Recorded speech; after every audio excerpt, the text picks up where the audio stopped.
Yun o guys, may bago na ng problema. Pero hindi naman ganang problema to. Yung kanyang kadena ay naputol na. Yan. Ito. Nakawala siya dun sa ano. Dun sa pinagkakabitan niya. Ayan. Kakabit ko uli siya dyan. So, ito siya. Ayan. Natanggal siya dyan. Gawin natin ang paraan. Let's go this! So, ayan guys. Natanggal ko na yung lock nung kanyang kadena. Ayun. Ito siya. Tapos, putol na talaga siya. So, wala na tayong panglalagay dyan. Buti na lang, nakahanap ako ng spare niya. Ito. Pero, lalagyan ko na siya ng bolt and nuts na lang para mailak ron sa may kanyang chain, pinaka-chain niya. Dahil nga sa sobrang hila ng kanyang motor, ayan, na-stress yung kanyang lock, kaya naman siya na naputol na. Ayan.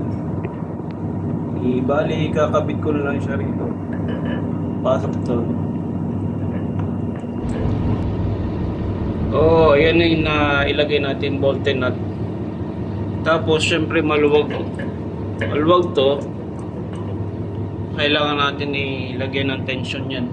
So, sisikipan lang natin yan dito. Sikip ng konti. Yan.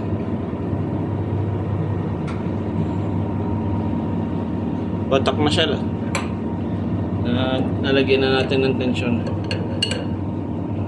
Pero wag masyadong hatak kasi pag bumira uli yung gear niyan, baka masira na. Sira na naman. Back job yun. Try na natin.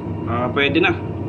Ayun nga guys, na testing na natin na close in open. Okay naman siya, pero meron pa rin nakaputol ng chain sa sobrang diin. Ginawa ko na lang ng remedyo, yung sensor niya. Ayun guys, nalagyan ko na ng spring yung kanyang sensor. Ito yung sensor niya para huminto yung motor. Testingin natin. Ayun na nga guys, yung kanyang sensor. Doon ako nag-adjust para yung kanyang bakal ay maglapat ng exact lang. Yan. Tapos yung kanyang kadena hindi na na-stress.